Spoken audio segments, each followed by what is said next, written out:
Gracias. Se admite a todos.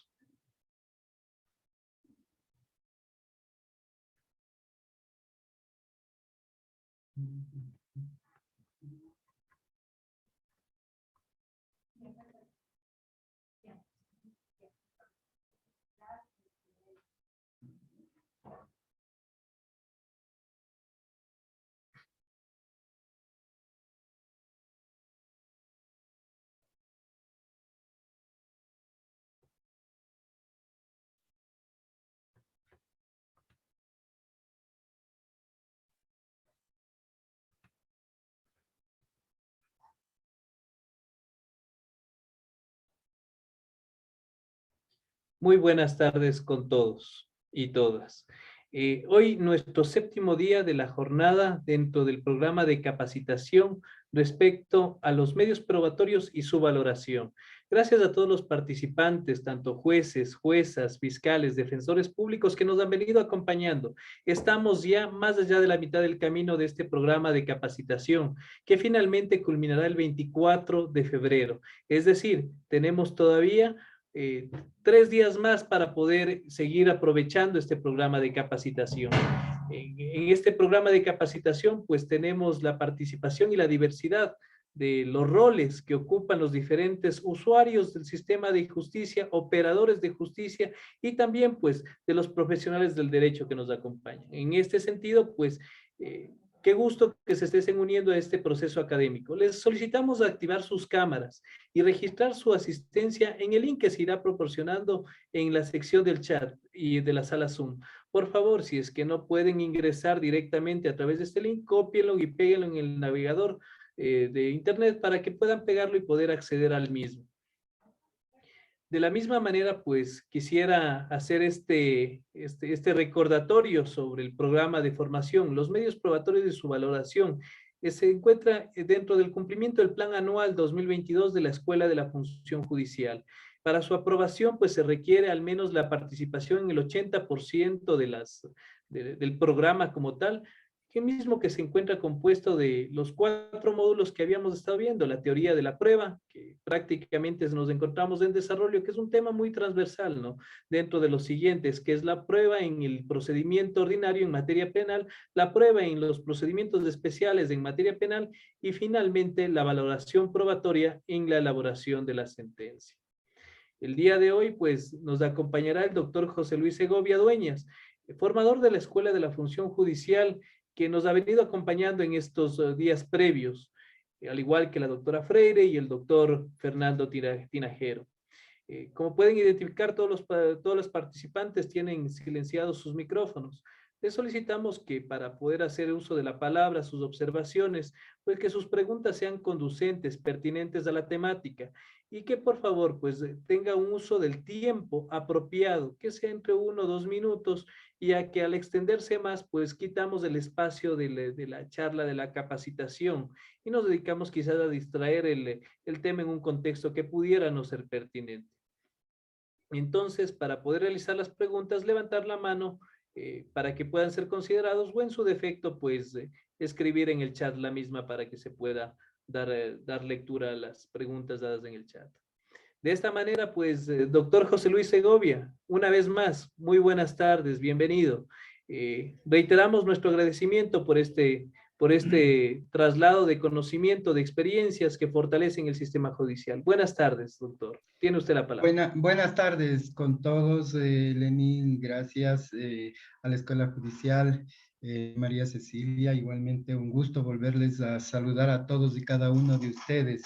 Realmente a veces sí es cansado el laborar todo el día y continuar a veces con las capacitaciones, pero es, creo yo, necesario en muchas de esas, ir actualizando, ir ampliando nuestras visiones, nuestros criterios. Como yo he dicho desde el inicio, aquí yo no vengo a enseñar absolutamente nada, porque todos somos profesionales en las diferentes áreas y tenemos nuestras competencias. Trato, sí, de crear un poco de inquietudes en relación a lo que vamos trabajando precisamente para que y esa inquietud les permita a todos y cada uno de ustedes probablemente investigar, ampliar esos conocimientos en base a los criterios que se van virtiendo. Y realmente había conversado con Lenin, había mencionado que es muy extenso lo que nosotros tenemos que abarcar y a veces nos toca caminar apresuradamente y no vamos con tópicos más profundos y de esa manera tratar de absolver mayores cuestionamientos que podrían eventualmente existir. Pero sin embargo, de aquello vamos a tratar el día de hoy en cumplir con todas las facetas que nos toca respecto de la prueba en general. Ojalá que podamos lograrlo. Caso contrario, veamos si el tiempo la próxima semana se va a utilizar y conforme a aquello tal vez poder retomar el último tema que quedaría pendiente. Pero de todas formas vamos a avanzar e iniciamos el día de hoy. Vamos a hacer la continuación de lo que ayer quedó en relación a la prueba. Esto es la preservación de la escena del hecho o indicios y su recolección. Que conforme el Código Orgánico Integral Penal, esto está determinado para, o quienes están relacionados en la preservación es los servidores públicos, los particulares en relación a su función, su trabajo, que deben preservar una escena hasta que tomen procedimiento y el personal especializado. Es decir, una escena no puede contaminarse, pero desafortunadamente seamos conscientes, seamos reales de lo que está sucediendo. Si hablamos desde el punto de vista profesional, todas las personas que eventualmente son profesionales en derecho, son abogados, conocerán probablemente la manera de actuar dentro de una escena cuando se topan con una escena de un hecho. Pero desafortunadamente el común del ciudadano, aquel que está en la calle y observa y como es del diario vivir, digamos, hoy en día en Guayaquil, se ven escenas a través de videos de los ataques con arma de fuego a las personas y estas se convierten en una escena. Pero ustedes han visto, si es que alguna persona una vez ha acontecido, dice, más bien, proceden a aislar ese lugar donde se produjo el hecho. No, definitivamente la carencia de conocimientos en ese sentido no nos va a permitir de ninguna manera que podamos pedir a todo ciudadano que cumpla con aquello. Simplemente es la falta de cultura jurídica, la falta de conocimiento en relación a lo que la ley nos dice.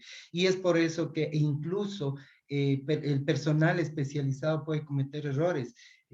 Alguna vez se comentaba, se decía, una persona que gusta de fumar va entrando con un cigarrillo a la escena de los hechos. ¿Y qué puede ser? Probablemente un investigador, bueno, los agentes de criminalística dudaría mucho, pero nada se descarta en definitiva.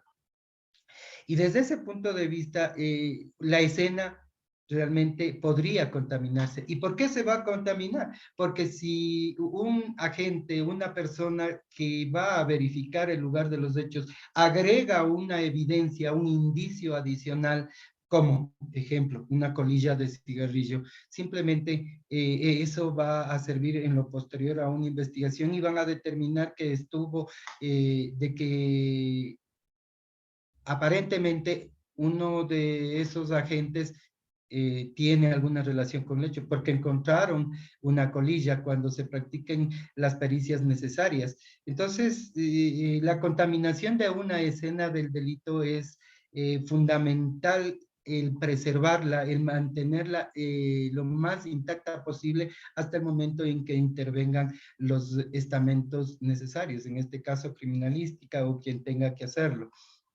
Desde ese punto de vista, voy a presentarles un video respecto de la preservación del lugar de los hechos y veremos a continuación algo que quiero llegar a hacer una discusión, pero vamos a ver en qué sucede. Sí, por favor, pongan atención. El inicio de toda investigación criminalística de campo de los delitos debe de ser necesariamente con la preservación del lugar de los hechos o del lugar del hallazgo según se trate, y esta preferentemente se deberá realizar por la policía de primer contacto o aquel servidor público que por motivo de su encargo concurra en primer lugar a este escenario físico en donde es probable que se hubiera cometido algún delito. Al arribo de las unidades de investigación, estos deberán de entrevistarse con el elemento policíaco de primer contacto que ya hubiera resguardado el lugar de los hechos, quien les informará de manera directa cuáles son las circunstancias que imperan en el lugar. Inmediatamente después de arribar al lugar de los hechos, el criminalista se aboca a la fijación fotográfica de este, realizando tomas panorámicas de la construcción o del lugar, del área física en la que se presume se cometió el delito, considerando la nomenclatura de las calles en las que se ubica, el numeral de la finca y la razón social si ésta existe. Las tomas panorámicas se deben de realizar desde los 4 puntos cardinales y considerando de lo general a lo particular. Después de las tomas panorámicas seguirán las tomas de medio acercamiento, gran acercamiento, si es que éstas se necesitan. La intención de la fijación fotográfica es crear un recorrido visual a través de la fotografía fija en el que el observador del trabajo terminado podrá ubicarse en el lugar de la investigación sin necesidad de haber estado personalmente ahí. Una vez que se realiza la fijación exterior, se procede con el recorrido hasta llegar al punto focal de los indicios o donde se desarrolla la escena principal. Al arribar al lugar, el equipo de investigación de campo selecciona del vehículo el material que van a requerir para la investigación en el lugar. Tenemos una persona oxisa de 30 años aproximadamente, masculino. Los primeros en llegar fue el policía de Guadalajara, quien resguardó el lugar.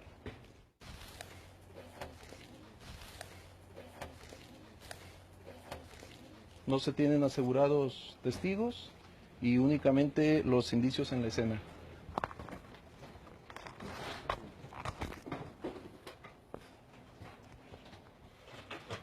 El proceso de algunos escenarios requiere la utilización de equipo de protección individual para garantizar que ni los investigadores dejarán alguna evidencia de su presencia, ni se llevarán del lugar en sí algún elemento. Por ello, se utilizan trajes de protección que van a establecer un método de barrera entre el investigador y el lugar, así como es necesario también el uso de guantes y de cubreboca.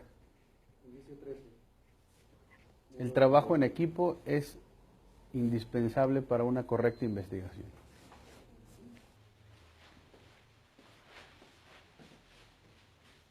El primero en ingresar al lugar de los hechos debe de ser el criminalista que va a documentar con la fotografía, habida cuenta de poder realizar la fijación del lugar y de los indicios que se encuentren de manera inmediata. En esta etapa, el criminalista que está a cargo de la investigación instruye al resto del equipo informándoles cuáles son aquellos indicios que ha identificado para poder realizar el proceso de fijación de estos. El equipo está conformado por los criminalistas que van a realizar el proceso del escenario, ya sea a través de la fijación métrica o planimétrica y la fijación fotográfica, así como también están acompañados de un perito químico quien va a auxiliar en conjunto con el chofer camillero para la identificación de los indicios y la toma de muestra de ellos.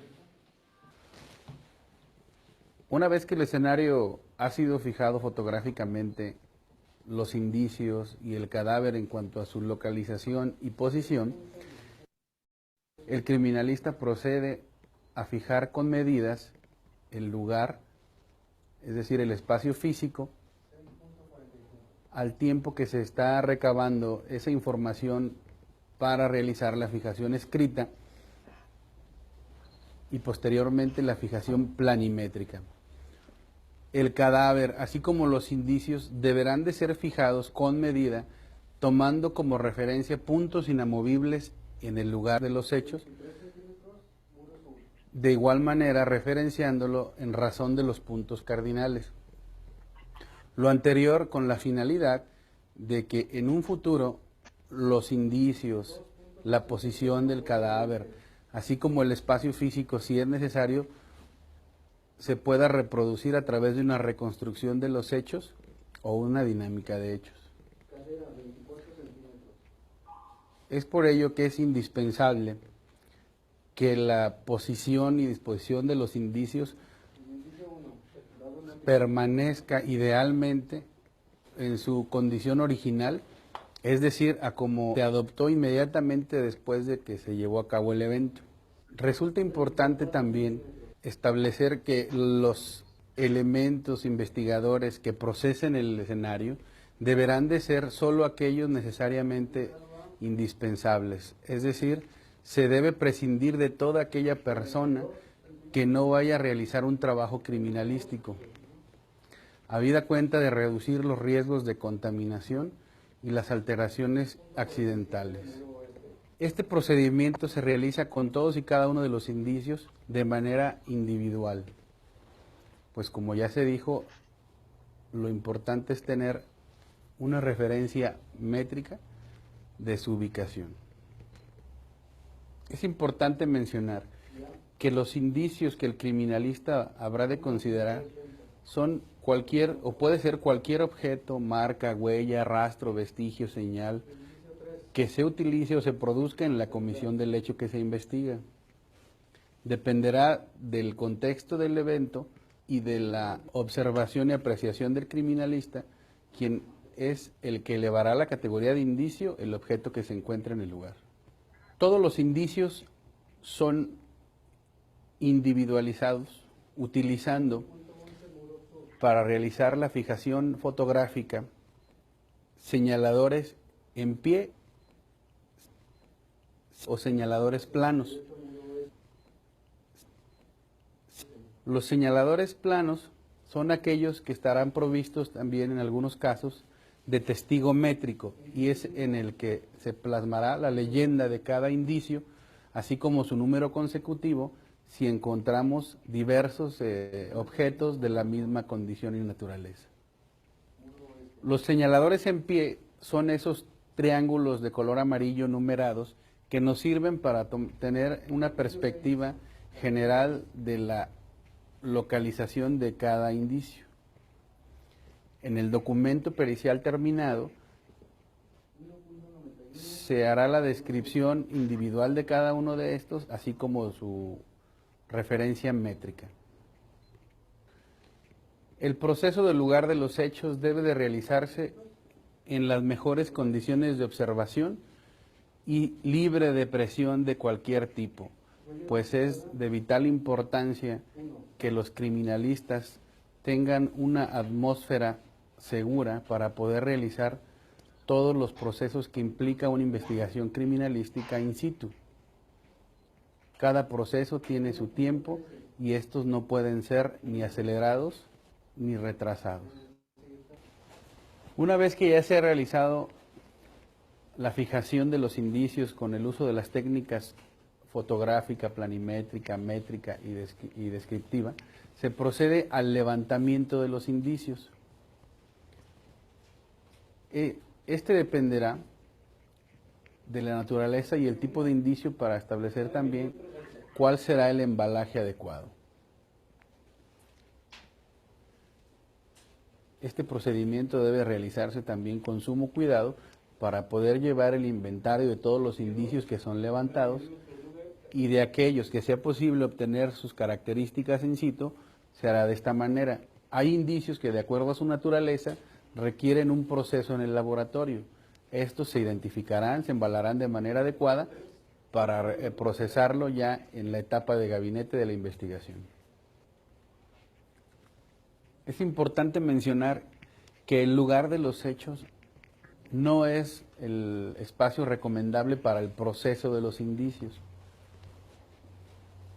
Estos se levantarán para ser procesados de manera adecuada en el laboratorio. Cuando en algún lugar se cuente con la existencia de un indicio de orden balístico, el criminalista procederá antes del embalaje a realizar las medidas de seguridad para el manejo de este tipo de indicio, como puede ser, en el caso que nos ocupa, un arma de fuego. El personal de investigación desconoce cuáles son las condiciones mecánicas y de funcionamiento de esta arma. A lo que se procede es a revisar, a levantarla con sumo cuidado y revisar si está provista de cargador, pero antes de esto, dirigirse hacia... Bueno, lo que quiero que ustedes observen en este momento es la manera de manipulación del arma de fuego, ¿sí?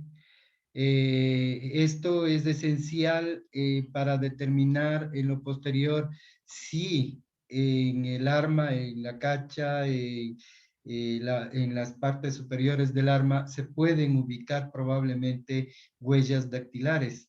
Pero con la manipulación que se está efectuando en este caso, fíjense que de ninguna manera podría eventualmente encontrar que vayan a existir esas huellas. Es un procedimiento, si bien es cierto, esto es realizado o efectuado en una escena real, pero aparte de aquello, existen estos elementos que nos permiten a nosotros verificar o establecer en ese sentido la mala manipulación de una evidencia. Maniobras con el arma hacia una zona segura, avisando al personal que se encuentre para que libere el área y poder realizar estas funciones. Si está provista de cargador, lo retira y ya después ¿No presenta cargador? se cerciora si existe algún cartucho útil Tampoco presenta cartucho en la recámara que pudiera generar una condición de riesgo en su manipulación. Hecho esto, toman los datos generales del arma, si es que ésta los contiene, en cuanto a la marca, el modelo, calibre y matrícula, si es que está provisto de ella. Es importante mencionar que se deberán de abstener de la manipulación de armas de fuego aquellas personas que no cuenten con el conocimiento de cómo es que debe de procesarse y cómo deberá de levantarse esta arma. Hasta este punto, el dominio del lugar de los hechos es exclusivamente del personal de investigación criminalística. Ellos son los que marcarán la pauta en cuanto a los tiempos que le requiera cada proceso y los tiempos que requieran también para muestrear los indicios. En los indicios de orden biológico, el perito químico procederá a muestrear cada indicio si es que éste es factible y no puede ser transportado por estar en un soporte que no lo permita. Habrá casos en el que los indicios biológicos se encuentren en alguna estructura o soporte que permita que sea trasladado. En caso contrario es cuando se procede a recabar la muestra del indicio en el lugar. Con el embalaje de los indicios viene también el etiquetado de estos. Las etiquetas contienen los datos particulares del tipo de evento, la fecha, la hora, el personal de investigación que interviene y la descripción general del indicio de que se trate.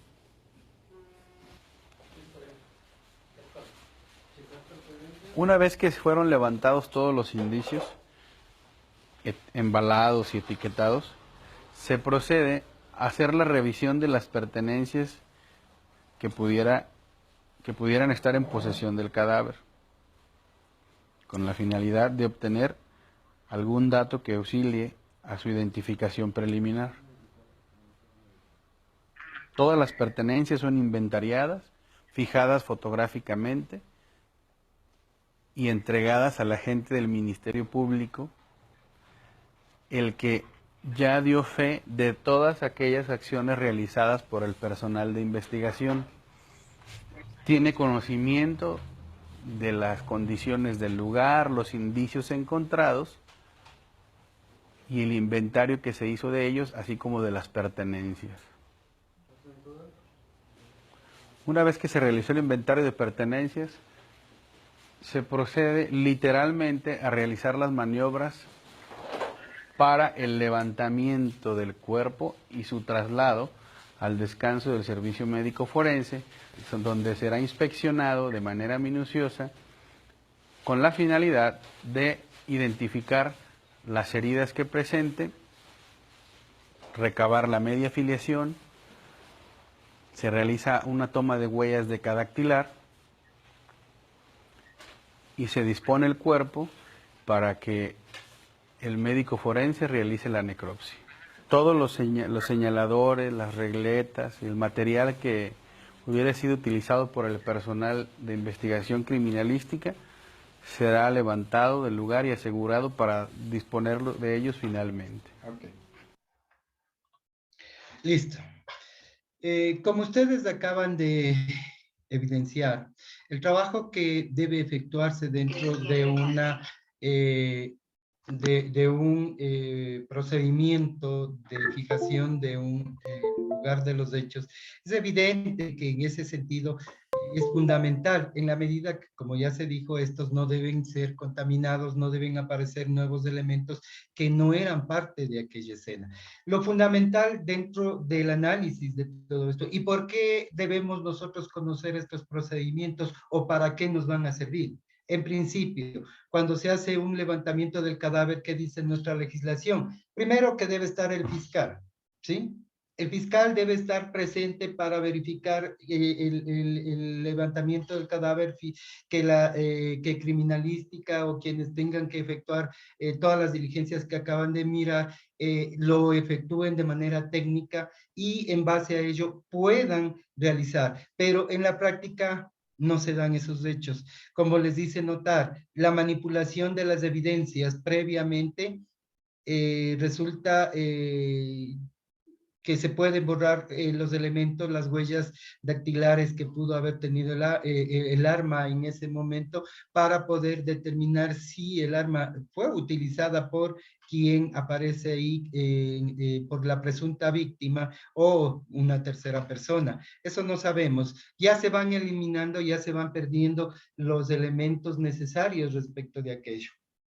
Bueno, establecido de esta manera las escenas, la preservación del lugar de los hechos, dentro de la prueba encontramos lo que constituye la cadena de custodia, que es otra base fundamental para poder tener un proceso adecuado, un proceso que no tenga problemas de carácter procedimental que vaya a afectar en lo posterior al proceso y en base a eso a la propia prueba, es decir, cómo se obtuvieron esos elementos, cómo guardó la cadena de custodia desde el momento en que se lo obtuvo hasta el momento en que se presenta ante los jueces y el juez por sí puede ordenar la terminación de esa cadena de custodia.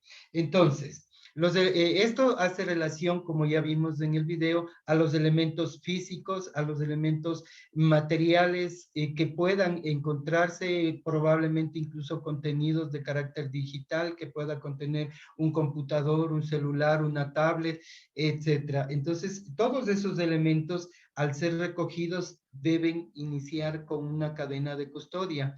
Y dentro de esa cadena de custodia tiene que justificarse, en primer lugar, su autenticidad, es decir, acreditando la identidad y el estado original en el que se encontraba. Ustedes recordarán que ayer conversábamos, por ejemplo, cuando se trata de cámaras de seguridad de almacenes, cámaras de seguridad de vigilancias privados, se debe acudir al instrumento, es decir, al grabador donde consta ese video para que los agentes de criminalística puedan extraer el video, determinar qué tipo de grabador es, las características y demás singularidades que pueda tener dicho aparato, y con ello establecer desde ese momento acreditando la identidad y su originalidad. Al momento en que este se baja a un CD, a un pendrive, este igualmente tendrá que ser descrito, y a partir de aquello, si es que no se incautan esos elementos, se iniciará la cadena de custodia con el elemento que al que se le haya pasado ese video, es decir, el CD, un pendrive, y en ese caso, o en su defecto, la incautación del grabador de las cámaras para que éste sea trasladado hacia el departamento de criminalística, y ahí se procedan a hacer los trabajos adecuados. Por favor, Franklin Rondal. Franklin, por favor, tenga la gentileza de activar su micrófono. Luis, buenas tardes, buenas tardes. Realmente vale el momento para felicitar a la Escuela Judicial y felicitar a usted como docente, José Luis. Tengo el grato honor de ser amigo de antaños por el hecho de ser juez viejo ya en este trabajo.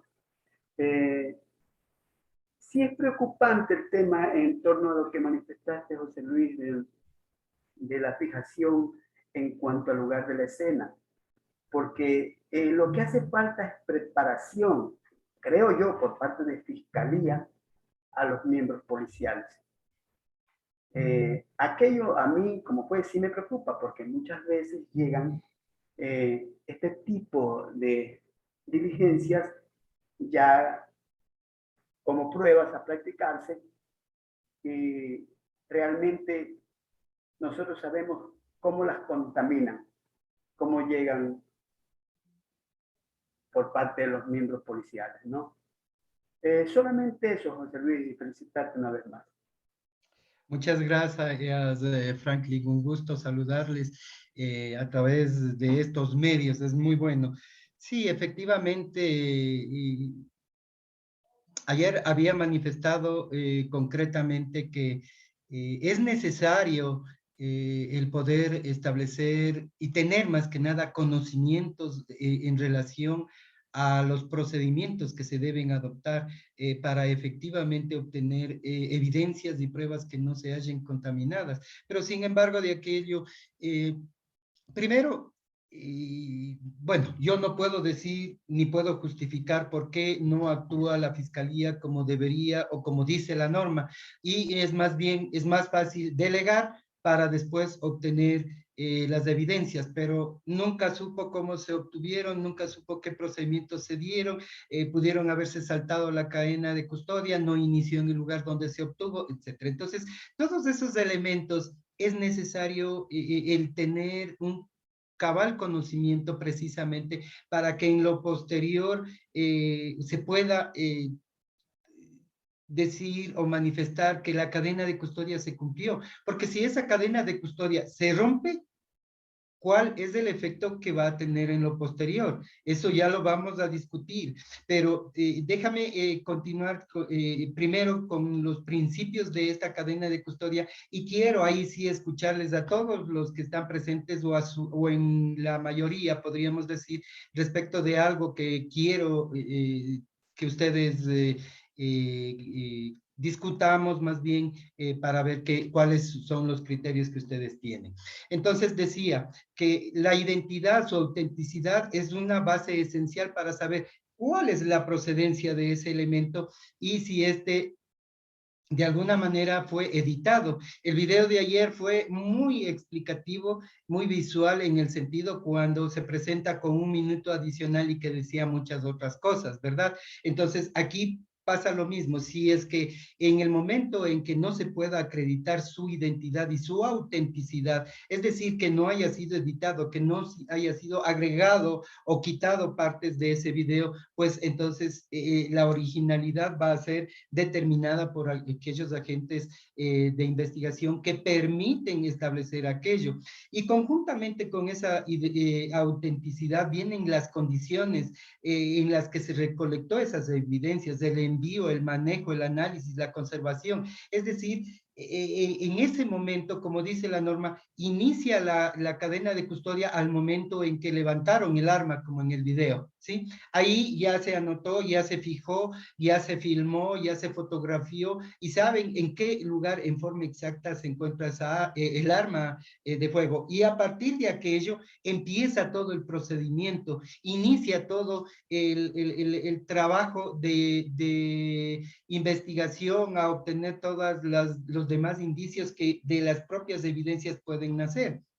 Y es por eso que al momento en que se recoge por parte de criminalística, tiene la obligación de entregar o ir directamente hasta las bodegas para que se entregue y empiece la primera transferencia de esa cadena de custodia. Después de esa cadena de custodia que recibe el bodeguero, que debe estar debidamente rotulada, debe estar marcada, debe haber un número de investigación, un número de evidencia, de qué trata la evidencia, etcétera. Entonces, se entrega en bodega y estas, si necesitan efectuar las pericias previos, las solicitudes y llenar los formatos correspondientes, la cadena de custodia se traspasa a quien lleva esas evidencias a los laboratorios para realizar las experticias correspondientes.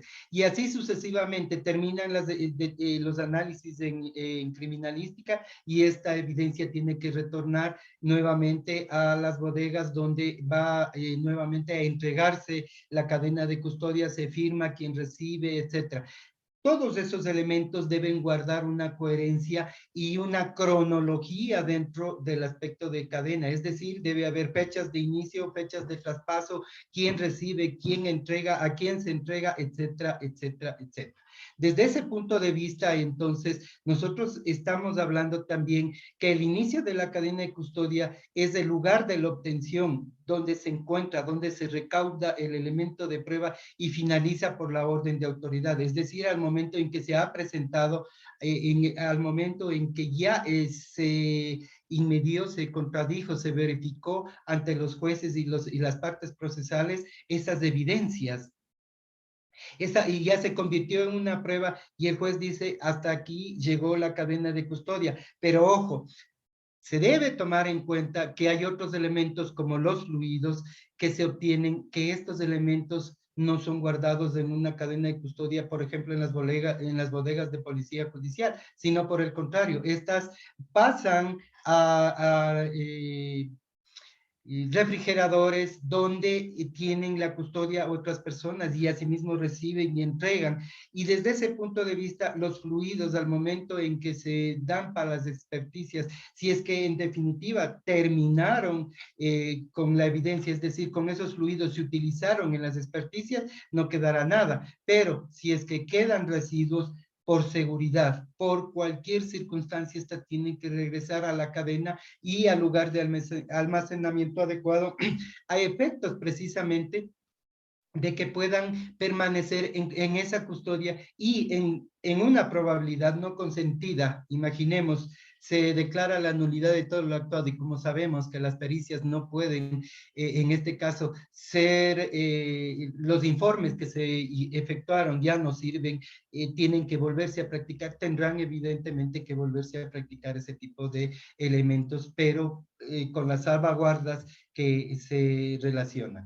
Entonces, fíjense en que si tomamos una referencia, hablemos de los americanos, cuando tienen este tipo de evidencias, ellos, claro, tienen unos almacenes, unas bodegas, se puede decir, inmensas, donde están en cartones guardadas, rotuladas por casos, e incluso casos que nunca lograron establecer o identificar a quienes actuaron en ellos, pero a la final al paso de los años, ustedes han visto que se han aperturado, reaperturado las investigaciones 30, 40 años posterior. No hace mucho escuchaba una persona que fue identificada como probable autor de hechos contra la vida, que ya tenía alrededor de 80 y algo de años, y recién ahí se le pudo identificar. Y ya, lógicamente, tenía que ir a pagar su pena probablemente el tiempo que le reste de su vida. Pero esa es la característica de una cadena de custodia, de la preservación de esos elementos que le permitan a través del tiempo sustentarse, mantenerse y sobre todo que hayan guardado una estabilidad en esa cadena, y a la vez que esos elementos no se hayan contaminado, que no hayan desaparecido. No sé si estoy equivocado, pero incluso hay evidencias como automotores que pasan un determinado tiempo y salen a remate.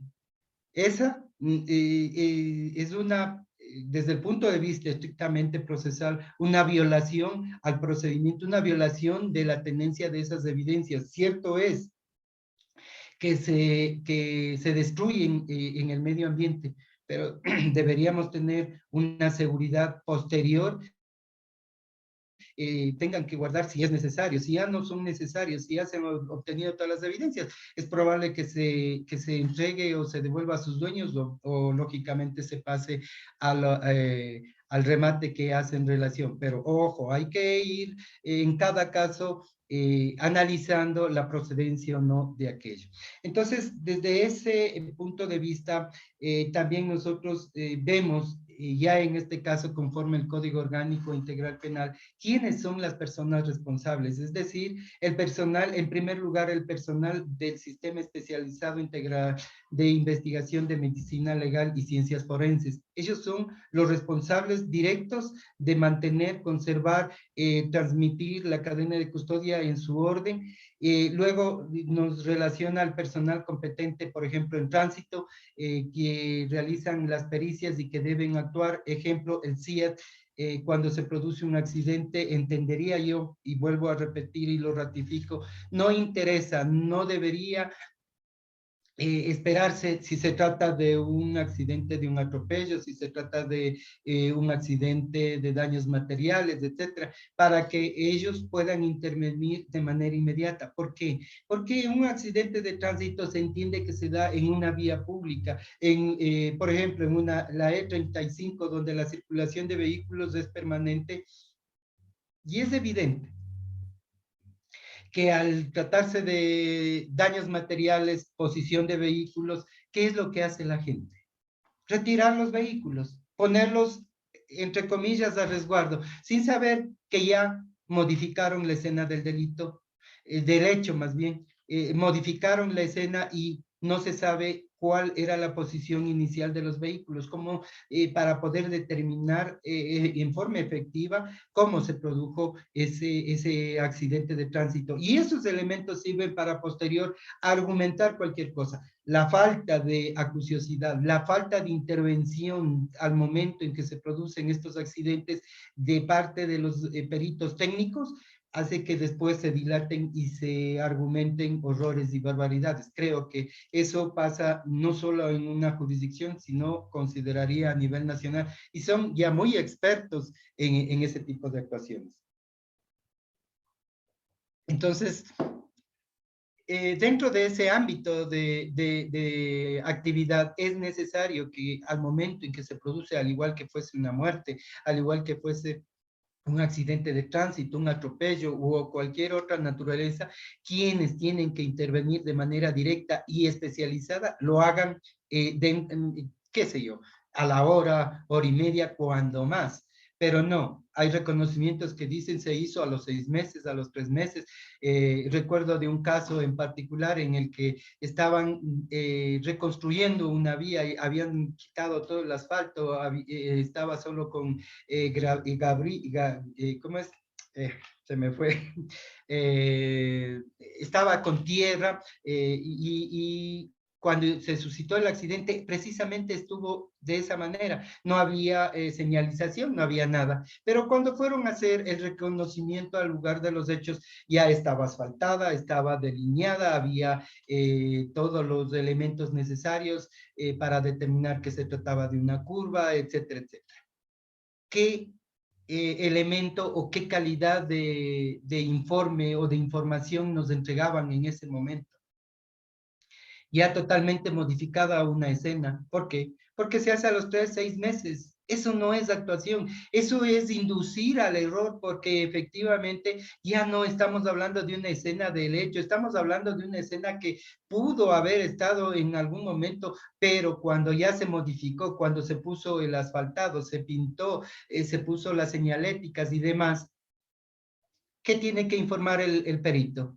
Todo lo que encuentra al momento en que realiza. Y cuando el informe, el parte policial como antecedente decía que se trataba de un camino de tierra, que no había señalética, etc. Fíjese en cómo cambia y cómo varía esa situación. Entonces, responsabilidad de la actuación del personal competente, por lo menos en tránsito, debería ser efectivo dentro del tiempo que se requiere. Además nos dice que los responsables son todos los servidores públicos y particulares relacionados. Sí. Ejemplo, se da un hecho, están investigando probablemente asuntos en relación a delitos informáticos y en una oficina encuentran, o se halla más bien dicho, un computador. Esos elementos, la persona que se encuentra en ellos y se verifica, qué sé yo, el acceso indebido, utilizando claves o hackeo, como se haya dado, tiene la obligación de guardar, de preservar esa evidencia, de no topar, de no manipular y esperar a que llegue quienes deben adoptar. Ojalá sea dentro del tiempo que se disponga por parte de Fiscalía, es decir, inmediatamente, y no dentro de 3, 6 meses, un año, que sería irracional tratar de ingresar o llegar a esas evidencias en ese sentido. Igualmente los particulares relacionados a los hechos. Ustedes saben que una escena del hecho puede convertirse en cualquier momento, en cualquier instante, cuando usted está caminando por la calle, pues, se suscita un accidente. Hay, como vemos en los medios de comunicación, asesinatos, y por ahí sale corriendo probablemente quien ejecutó el acto y va botando probablemente el arma.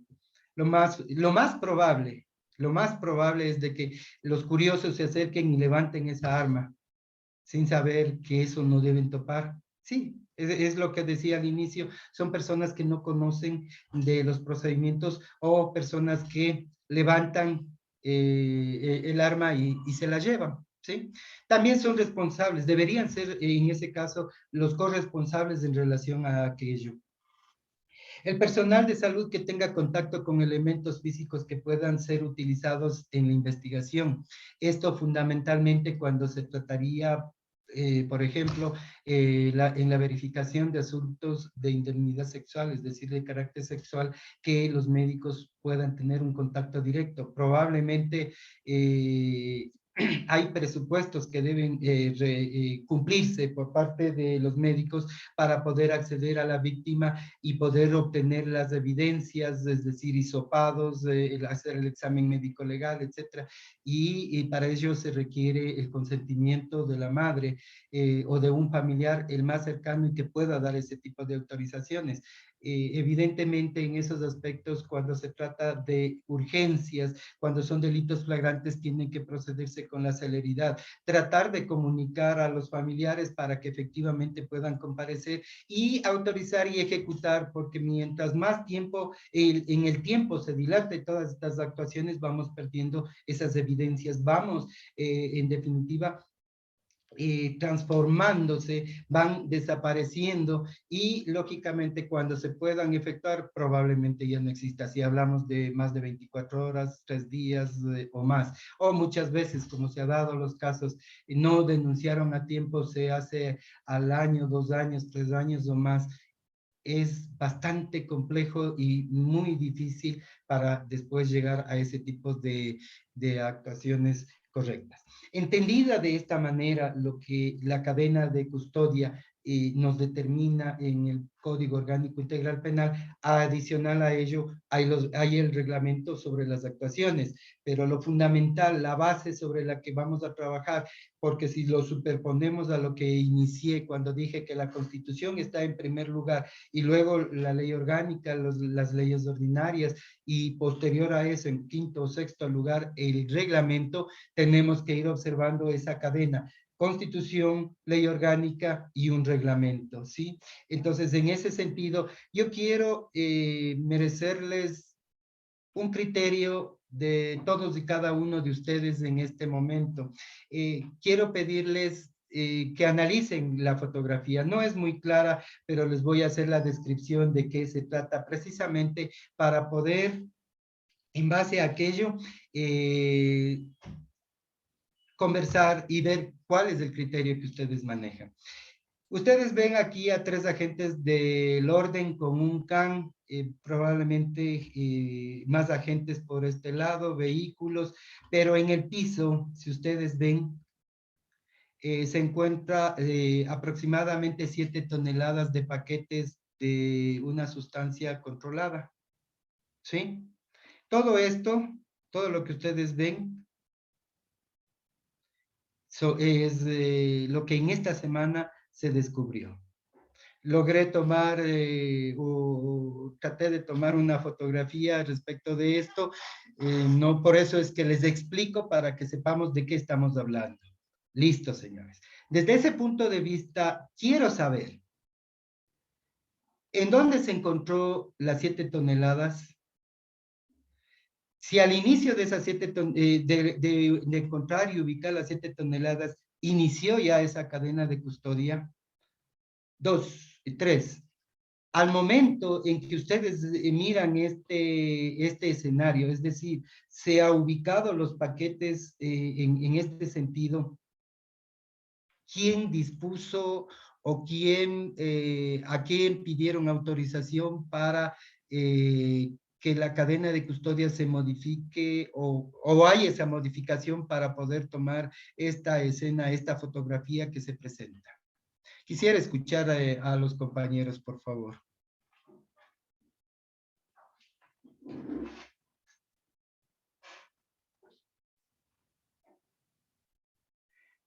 ¿Hay alguna observación, por favor?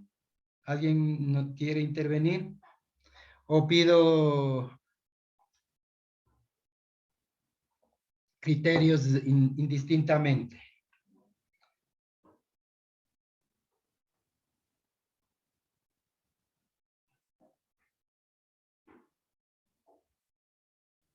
Lenin, ¿me escucha?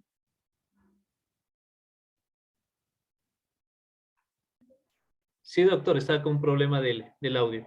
Coménteme, Ya, doctor. listo. Decía que si hay algún compañero que quiera intervenir con la pregunta que efectué respecto de esta imagen. Perfecto. Doctor Álvaro Argudo, por favor, active su micrófono. Listo, muchas gracias. Un placer saludarle, doctor Segovia, doctor Lenin. Encantado. No sé si me escuchan claro. Sí se le escucha, siga, por favor. Perfecto. Pues lógicamente esa es una fotografía que es de conocimiento público ahora, es de la incautación ahora de las 7 toneladas que refieren pues de alcaloide o de sustancias sujetas a fiscalización. Pero esta es una fotografía pública, entiendo yo, para demostrar la cantidad en magnitud de esta incautación o de este decomiso, pues, de sustancia. Pero de lo que tenemos entendido, o de la misma información pública, esto estaba entre cajas de banano y demás containers que estaban contaminados. Entendemos nosotros que en el proceso o en el procedimiento previo a esta fotografía se debieron haber hecho ya lo que corresponde a un levantamiento de información, lógicamente tal vez en cuanto a muestreo para determinar qué tipo de alcaloide es el que se encontró, se tendrá que hacer un pesaje, toda la prueba preliminar homologada y de campo que interviene también el Departamento de la Unidad Antinarcóticos, y nació, entiendo yo, una cadena de custodia, porque un caso tan importante por una fotografía no creo que pueda entenderse contaminada o no. Cierto es que tal vez el tratamiento que se está dando a esa sustancia en cuanto ya a ponerla pública, sale de las manos ya inclusive yo creo de la Fiscalía, porque estas imágenes o esta situación de conocimiento que tratan de ponerla en conocimiento, pues es como una situación de demostrar trabajo de la policía y ellos por lo general hacen 30 esta segundos. explicación. En cuanto a la pregunta o a la apreciación que usted nos da, doctor, lógicamente podría entenderse, claro, que no se está manejando adecuadamente una evidencia tan importante y que posiblemente inclusive podría alegarse una contaminación de la escena y de la evidencia como tal, porque son fotografías que se han hecho públicas. Pero escapa ya de las manos, yo creo, del fiscal inclusive que estuviera conociendo el tema, sino ya es más un trabajo de actuación policial y lógicamente de demostrar el trabajo ante la sociedad. Eso quisiera decir, hay ambos lados que se pueden apreciar. Lógicamente, si es que alguien que no puede defender la tesis correctamente como fiscal, va a tener bastantes consecuencias y problemas con esa fotografía en cuanto a la contaminación de la evidencia. Gracias, doctor. Gracias, mi estimado Álvaro. Efectivamente, el problema es ese. ¿Cómo manejamos la cadena de custodia? ¿Cómo se verifica? ¿Sí? En este caso, bueno, yo no me atrevería a decir absolutamente nada, pero lo único que les llamo es a reflexionar cómo se está actuando, cómo se va, cómo se piensa. Yo pensaría, es más relevante justificar un trabajo que cumplir con lo que dice la ley, que dice lo que dice la Constitución. Yo creo que debe primar el trabajo, debe primar, digamos, debe primar la aplicación de las normas en relación a los hechos que se están discutiendo. Y pongámonos en los casos extremos. ¿Qué podría ser el resultado final con una discusión de esa naturaleza? Jimena Moina, por favor. Puede activar su audio, por favor, doctora. Permiso. Gracias. Buenas tardes, doctor Segovia. Buenas tardes con todos. Un gusto saludarle. Igualmente, doctor, muy gentil. Mi comentario sería el siguiente. Como estuve en la unidad de delincuencia organizada, es decir, FEDOTI, donde tenemos estos casos, lo que se procede, y al menos en mi caso, o más bien dicho, los casos puestos en mi conocimiento en los operativos, siempre se ha manejado con criminalística que obviamente se levante la evidencia en el lugar donde ha sido encontrada.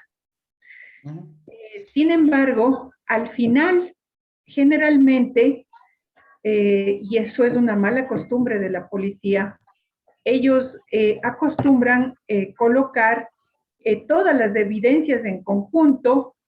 Igual toman una fotografía llamada una fotografía de conjunto.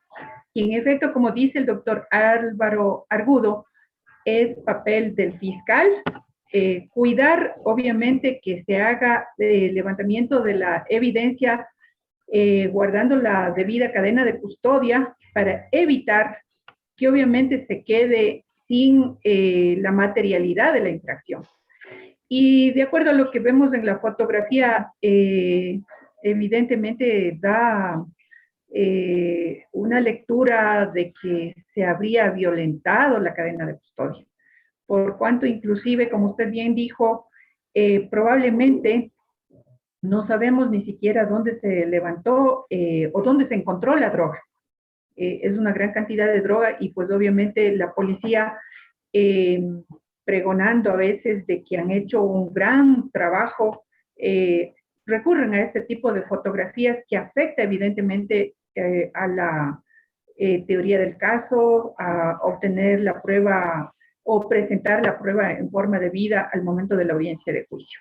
Entonces, por tanto, desde mi punto de vista, pues obviamente el 30 papel segundos. fiscal debe ser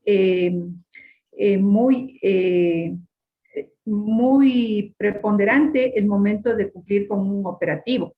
Ahora, penosamente, muchos de los casos, aunque se haya encontrado una gran cantidad, no siempre está en el mismo lugar. Los operativos lo hace un fiscal de FEDOTI y actúa conjuntamente con otros compañeros fiscales porque la droga está distribuida en diferentes lugares, porque se trata de una banda o de una organización delictiva que está dedicada al tráfico de drogas. Y obviamente no siempre el fiscal titular del caso o de la investigación puede controlar todo. Entonces, ahí lo importante, pues obviamente del fiscal que lleva la causa, indicar los parámetros a seguir a los demás compañeros que están colaborando o cooperando con ese operativo, para que justamente no se rompa la cadena de custodia. Muchas gracias, doctor. Muchas gracias a usted, más bien, y efectivamente ratificar, ¿no? Que yo creo que es más importante preservar las evidencias, y como usted acaba de decir, no saben, bueno, entiendo que quienes están en la investigación saben en qué lugares se encontró las evidencias, es decir, en el lugar A, lugar B, lugar C.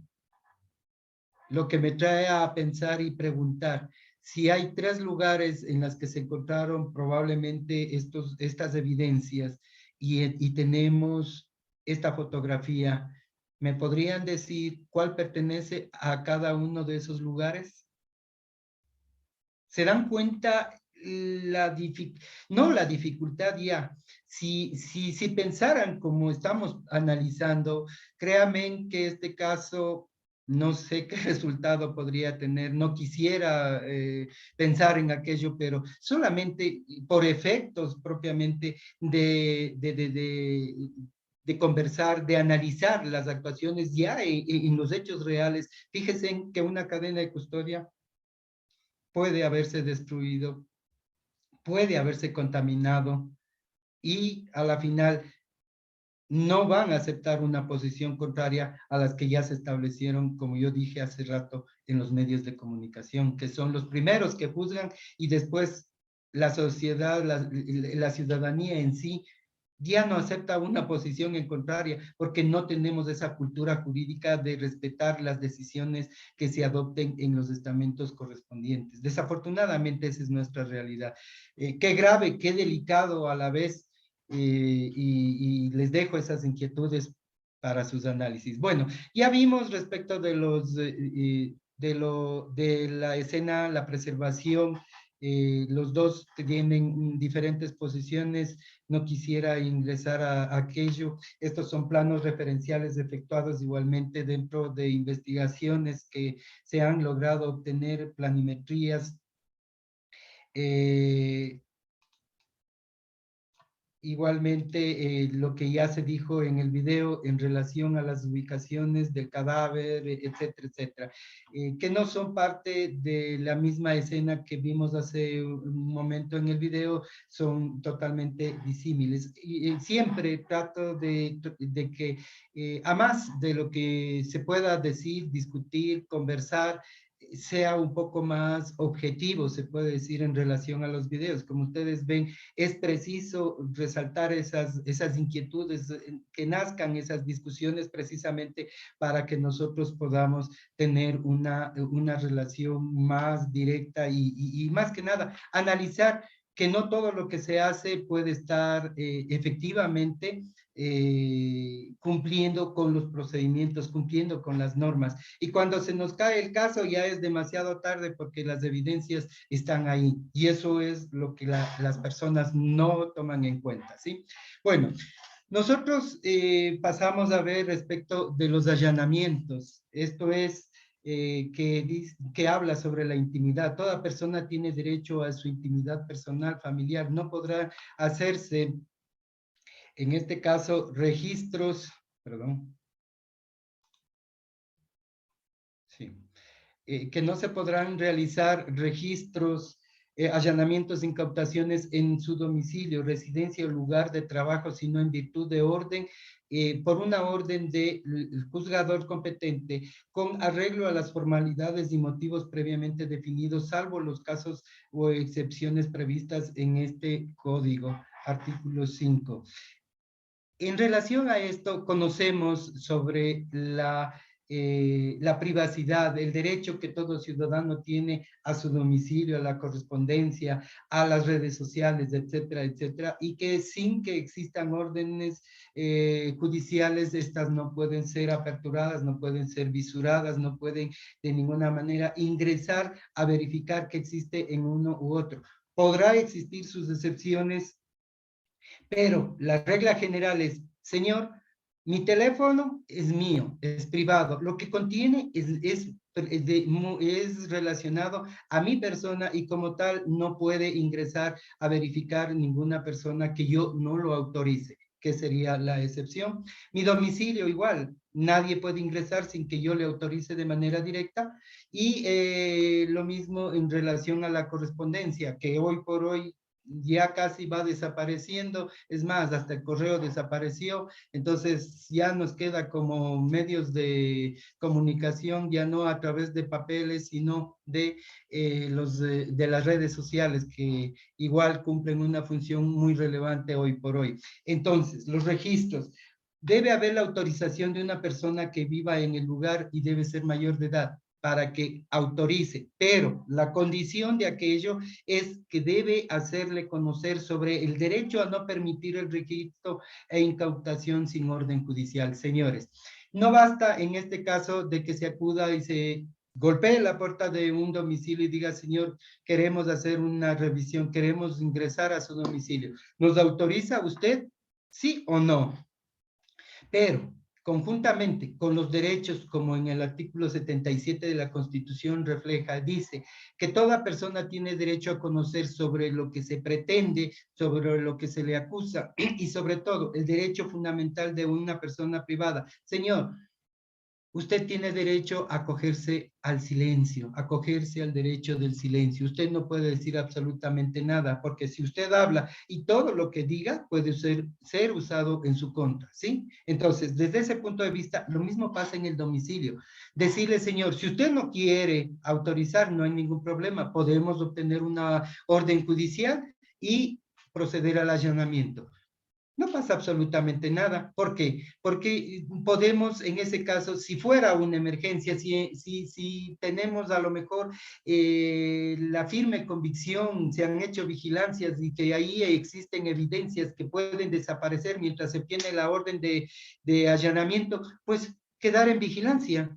Poner la vigilancia necesaria para que puedan observar qué es lo que se extrae. Al momento en que sale, ya es muy diferente. Ahí sí podrían armar operativos para verificación y como están dentro de una investigación, probablemente verificar un vehículo, ¿sí? Pero esos ya son actuaciones que deberían ser concatenadas, que deberían ser analizadas en la medida de la necesidad de lo que nosotros pretendemos. El registro de personas debe ser superficial cuando se conozca que en sus vestimentas tiene un arma o se ponga en riesgo la seguridad de las personas o exista la presunción que se cometió o intentó cometer una infracción penal o suministre indicios o evidencias útiles para la investigación de una infracción. Ejemplo, ustedes saben hoy por hoy al ingreso de instituciones públicas, vamos a suponer está una persona va al Palacio de Gobierno, donde para ingresar tiene que pasar el escáner, o en los centros de rehabilitación que tienen escáner,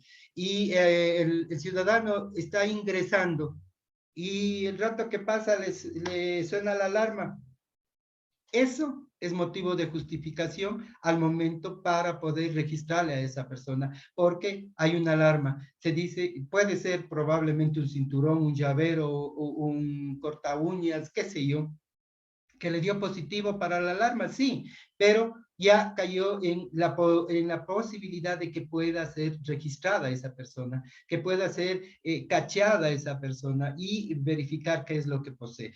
probablemente no es un arma, probablemente, digo, como les digo, es un llavero, es una correa, el cinturón, o sea, la hebilla, qué sé yo, algo que pueda encender ese tipo de alarmas. Entonces, eso es importante tener en consideración. Ahora bien, es importante cuando nosotros hablamos de los vehículos, ¿cuándo podemos hacerlo sin autorización judicial? Y la ley nos determina en forma clara y precisa en qué lugar, en qué momento podemos efectuar aquello. Y esta nos dice precisamente cuando se trata de zonas de frontera en donde la aduana ejerce un control. En ningún caso el registro deberá interferir con la intimidad de los pasajeros. Es evidente, y ustedes saben y conocen, para quienes han viajado o hemos viajado algún momento a la frontera norte, a Ipiales, a Colombia, o a la frontera sur, al Perú,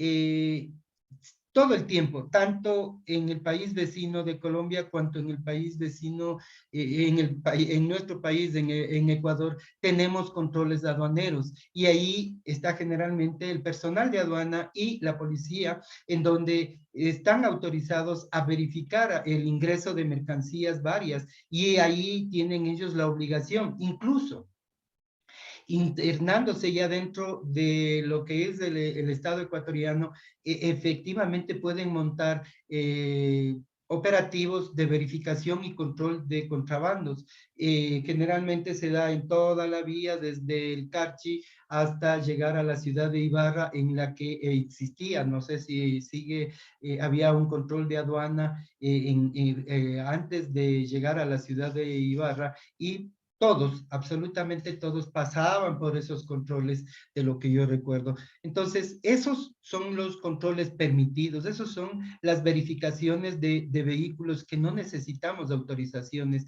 están determinados en la norma, están determinados el por qué, el motivo, la razón. Los otros son en controles de rutina policial, militar. En ningún caso el registro deberá interferir. Respecto de la interferencia en relación a la intimidad de las personas, ojo, siempre estas deben ser lo más superficial posible, sin entrar a ofender, se puede decir en cierta forma, la intimidad de esa persona. Ya vamos a ver por qué les refiero a aquello. Otro caso es en relación a que existen razones fundamentadas, presunciones sobre la existencia de armas o de la existencia de elementos de convicción en infracciones penales. Es decir,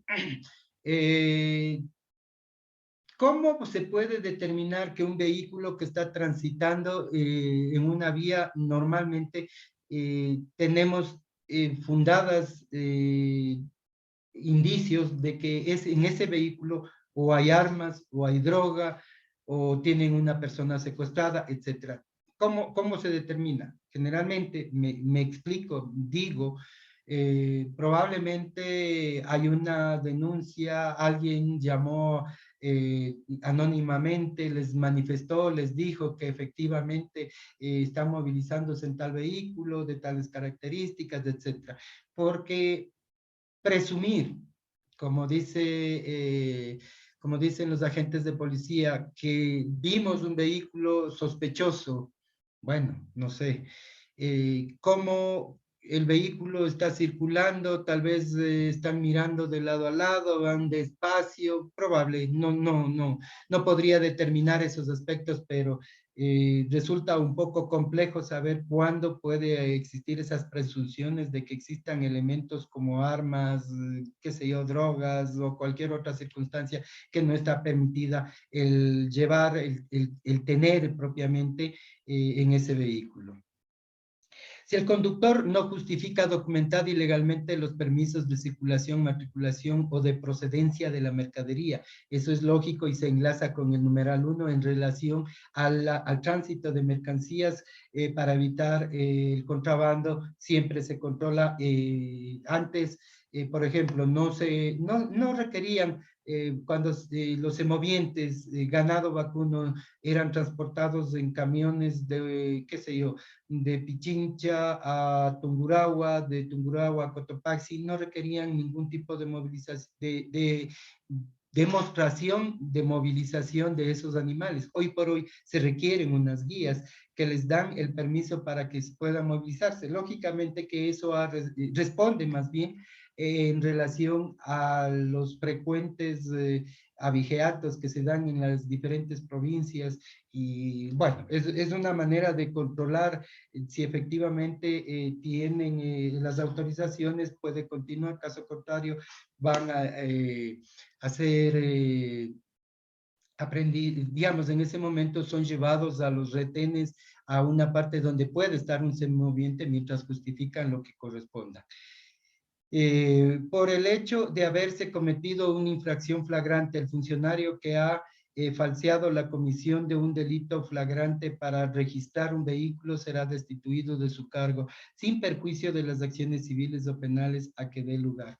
Me parece que el día de ayer decía, bueno, más bien hacía relación de que las bodegas de la Policía Judicial estaban repletas de las evidencias por la cantidad de droga que se había incautado en el año 2021 y que desafortunadamente hasta la fecha no se había dispuesto su destrucción. Y yo digo, o más bien dicho, como dice el refrán, en arca abierta el justo peca. Imagínense tener por lo menos 200 toneladas de sustancias incautadas que tiene ahí probablemente un responsable, un bodeguero que es de diferentes causas y saber que 200 toneladas probablemente representan cientos de millones de dólares y que ustedes saben, conocen que en el camino y en la viña del Señor de todo encontramos, y dentro de aquello probablemente se obtienen una parte de sustancias y se coloca en alguna parte para involucrar a una persona. A eso se refiere este numeral en el hecho de haberse cometido un delito de carácter flagrante, pero que tiene relación con haberse colocado de manera deliberada, colocado de manera dolosa, con la intención de causar daño a una persona. Me parece que debería ser mucho más drástico todos esos aspectos porque nadie puede inducir o preparar un delito para que otra persona sea involucrada, pero probablemente puede darse, no sabemos. Solo en los supuestos de los numerales 2, 3 y 4 se podrá realizar un registro superficial sobre las personas con estricta observancia en cuanto a género, edad o grupos de atención prioritaria y respecto de las garantías constitucionales. Vuelvo a insistir, la intimidad de la persona que viaja en un bus, que viaja en un vehículo particular, que viaja en cualquier otro tipo de transporte de estas naturalezas, pueden ser registradas, pero muy superficialmente, no como se hace, por ejemplo, cuando se ingresa a los centros de rehabilitación. Y para sostener lo que estoy diciendo, hay un video muy cortito en relación a esto. Y previamente a aperturar las preguntas, quiero que verifiquen, por favor.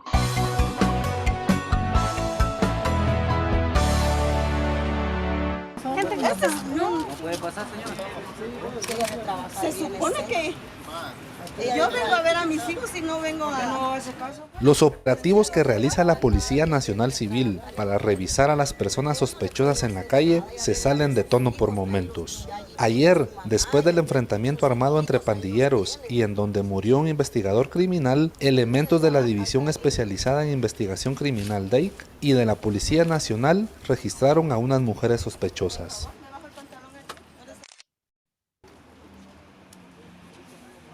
Aunque fue una mujer quien registró a las sospechosas, por momentos se salió de lo normal y con un dejo de abuso, los tocamientos fueron incluso en lugares íntimos.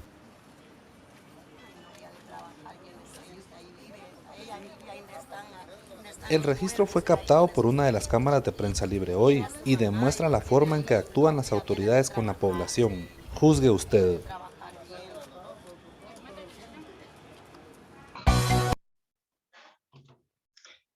Como vemos, los registros de las personas a veces pueden invadir ya lo que es la intimidad de una persona y esos elementos realmente rayarían, podrían eventualmente rayar en un delito. Entonces, ojo en ese tipo de actuaciones, en ese tipo de accionar que se verifica. No, bueno, entenderíamos que se puede justificar el poder cachar a una persona en un momento de un operativo, pero vuelvo a insistir, de manera muy superficial, pero no ya de la manera en la que hay tocamientos en partes íntimas en plena vía pública. Probablemente en los centros de rehabilitación donde hay los escáneres, hay una silla donde les verifican absolutamente todo a través de estos medios electrónicos, pero manualmente ya rayaría, como digo, en un aspecto mucho más delicado, se podría decir, y eso no se puede permitir porque eventualmente tendrían el derecho o podrían eventualmente accionar las denuncias en contra de quienes cometen estos hechos.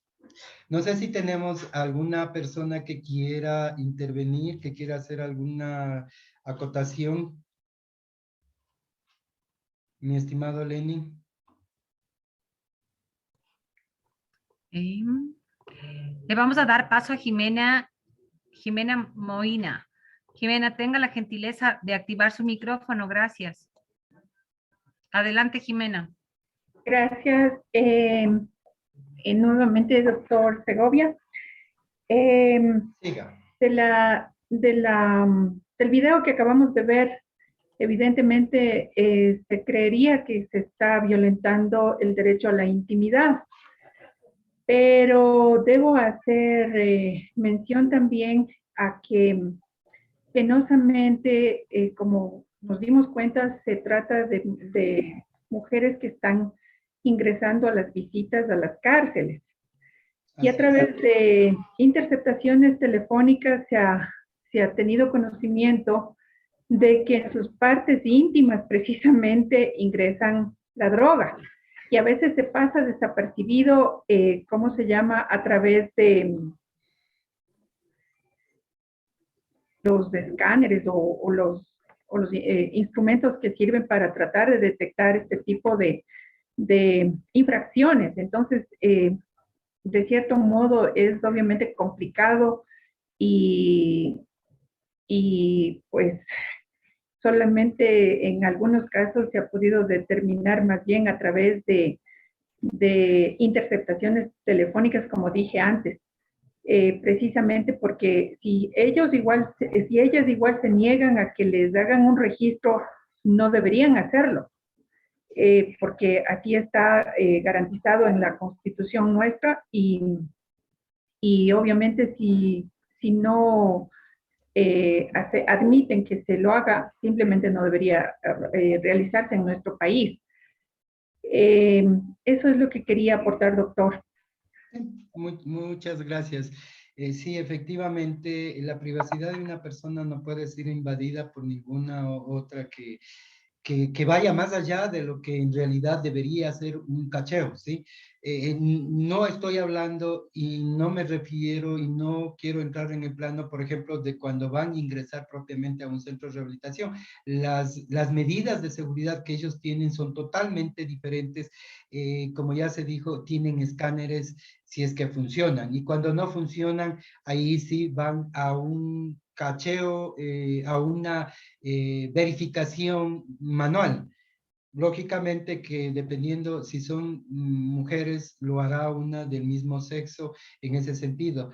Pero ir más allá de lo que estamos verificando es ingresar en un plano probablemente, vuelvo a insistir, violatorio. No me refiero exclusivamente en este sentido a los centros de rehabilitación, sino al común del ciudadano cuando está viajando, cuando hay un control, les hacen bajar o nos hacen bajar de los vehículos, nos dicen que están verificando armas, qué sé yo, y igual nos hacen un cacheo muy somero, muy por encima, se puede decir, porque no se presume absolutamente nada. Están cumpliendo con esa diligencia, no hay ningún problema. Lo grave es cuando como en el video, sí se puede ver ese tipo de actuaciones. ¿Alguna otra inquietud o seguimos? Prosigamos, doctor, por favor, gracias. Ok, listo.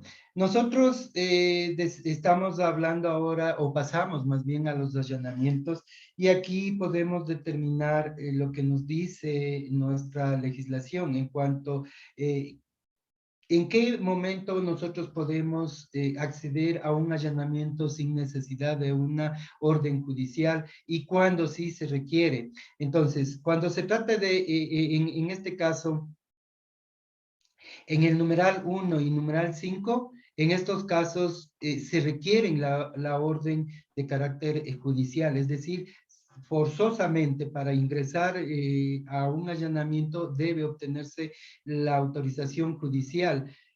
Cuando se trata de retener a una persona contra quien se haya ordenado la detención con fines de investigación, prisión preventiva o se haya pronunciado sentencia condenatoria ejecutoriada con pena privativa de libertad. Es evidente que no estamos hablando de ningún hecho de carácter flagrante, al igual cuando se trate de recaudar las cosas sustraídas o reclamadas o los objetos que constituyan elementos probatorios o estén vinculados al hecho que se investiga y en estos casos proceda a la aprehensión de los bienes. Es decir, estos son los las dos circunstancias en las que forzosamente debe requerirse la actuación judicial, disponer la orden de allanamiento para obtener, o en este caso, aprehender a la persona, detener a quien tiene una boleta y en el otro caso, recuperar evidencias del producto del robo, de un hurto, etcétera. Estos sí son elementos directos. En tanto que cuando la Policía Nacional esté en persecución ininterrumpida, estamos hablando de un delito flagrante, no requiere de una orden de allanamiento judicial. Puede proseguir y puede allanarse, puede ingresarse, en otras palabras, al domicilio en esa persecución. Cuando se trate de impedir la consumación de una infracción que está realizando para socorrer a las víctimas, efectivamente. Y esto se relaciona con el numeral 6 cuando hablamos y de la misma forma en relación a la violencia intrafamiliar. Está agrediéndole el esposo, le está agrediendo a la víctima y se escucha gritos, llanto de los niños. Pueden actuar, pueden ingresar y pueden allanar ese domicilio a efectos de socorrer a la víctima porque no se sabe cuál va a ser el resultado. Cuando se trate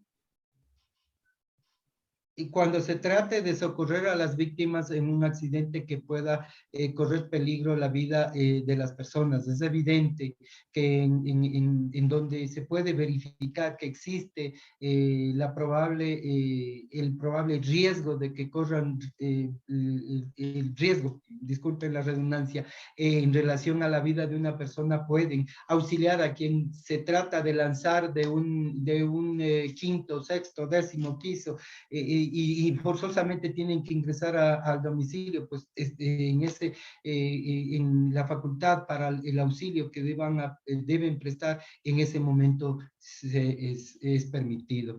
Y ya lo dije, en los casos de violencia contra la mujer o miembros del núcleo familiar, cuando se deba recuperar a la agredida, o a sus familiares, cuando la agresora o el agresor se encuentre armado o bajo los efectos de alcohol, de sustancias catalogadas bajo sustancias de fiscalización, o esté agrediendo a su pareja poniendo en riesgo la integridad física, psicológica o sexual de cualquier miembro de la familia o víctima. Son circunstancias necesarias, excepcionales, que debe el agente de policía puede ingresar, puede allanar para socorrer a este tipo de personas. Cuando se trate de situaciones de emergencia, tales como incendios, explosiones, inundaciones u otra clase de estragos que disponga en peligro la vida o la propiedad. El ejemplo que podemos correlacionarlos es lo que sucedió en la comuna, en el sector La Comuna, en Pichincha, en Quito. Allí es evidente que si existía gente dentro de domicilios y tenían que ser auxiliados, pues efectivamente tenían que ingresar sin esas autorizaciones.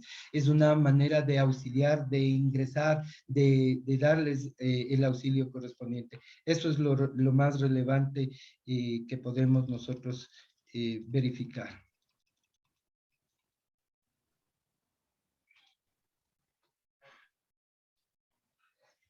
Ahora nosotros pasamos a la obtención de muestras. Ya hemos hablado un poco respecto de aquello en las que no se podrá realizar pruebas de carácter biológico, extracciones de sangre, objetos situados en el cuerpo u otras análogas, si se teme menoscabo de la salud o dignidad de la persona de objeto del examen. Son excepciones que determina nuestra legislación que no podríamos decir que no son comunes de ninguna forma.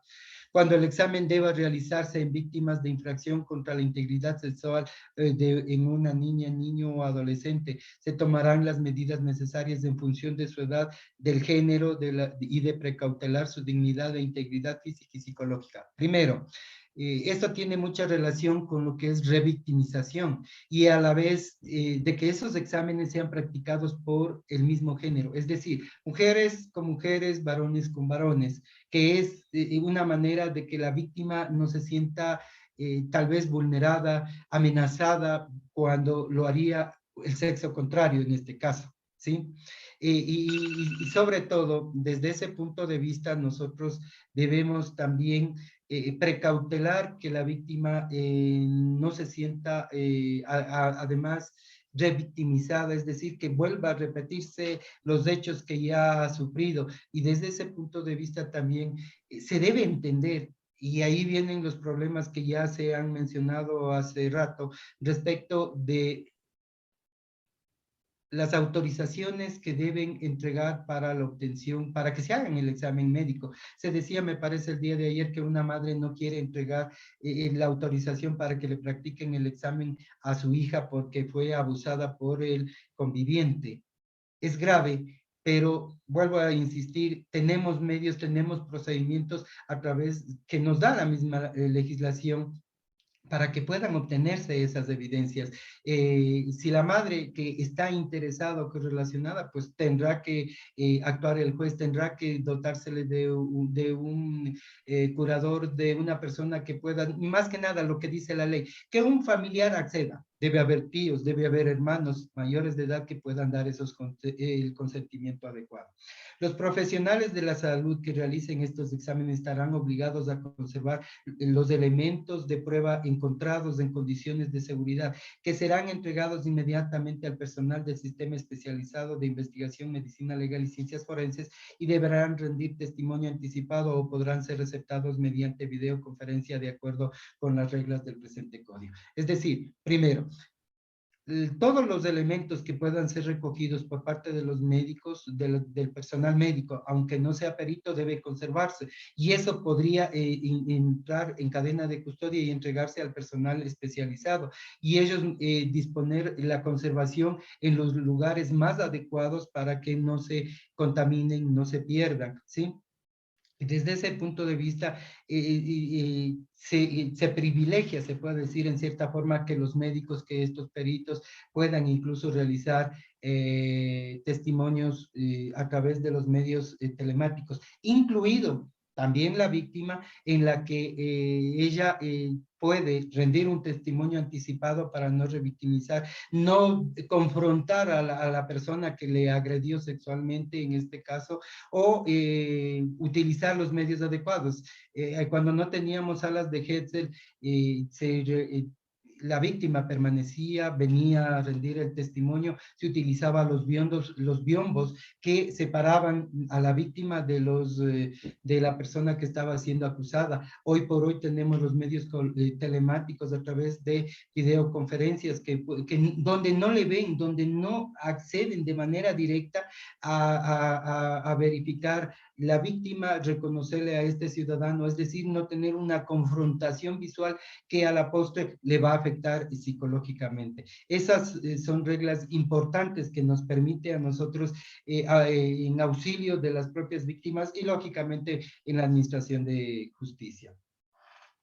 Además de esto, tenemos las informaciones que son de carácter restringidas. Ya los referimos el día de ayer una parte, aquellos que tienen reserva legal, datos de carácter personal, comunicaciones. Si no se autoriza el titular, la ley o el juez, la producida por el fiscal y en las investigaciones previas, y con las excepciones que determinan en la investigación previa, quienes sí tienen acceso a dicha información, es decir, quien está siendo investigado, los sujetos procesales, su abogado de defensa, y eso ya se corrigió cuando decían que no, que era una total reserva y no podían enterarse, señores. En el extremo y como excepción son aquellas diligencias en las que, digamos, aquellas investigaciones o indagaciones previas que por el hecho propio de esa investigación podría poner en riesgo las mismas y como tal, al salir o traslucirse de información pública, estas van a provocar que la investigación se trunque, probablemente, pero deberían ser excepciones, no generalidades. La orden judicial relacionadas a técnicas especiales de investigación, ejemplos, agentes de encubierto, información de niñas, niños y adolescentes de informes del Sistema Nacional de Inteligencia. 472 es el que determina las reservas de carácter legal. También tenemos la retención de correspondencia, apertura y examen y autorización, solamente lo pueden efectuar de esas correspondencias, de esas aperturas y su examen, a través de la autorización del juez correspondiente, 475 del Código Orgánico Integral Penal. Intercepción y, ojo, deben cumplir con el procedimiento. No solamente es pedir la autorización y después no cumplir con el procedimiento que establece nuestra legislación, cuando dice que se debe analizar si la información que contiene esa correspondencia está relacionada con el hecho que estoy investigando. Si no está relacionada, ¿qué objeto tiene que se agregue esa documentación? Cuando podría tratarse de cualquier otra cosa menos de lo que se está investigando. Y por último, la intercepción de las comunicaciones o datos informáticos que nos permiten a nosotros, en este caso, igual ser obtenidos, pero siempre con autorización judicial.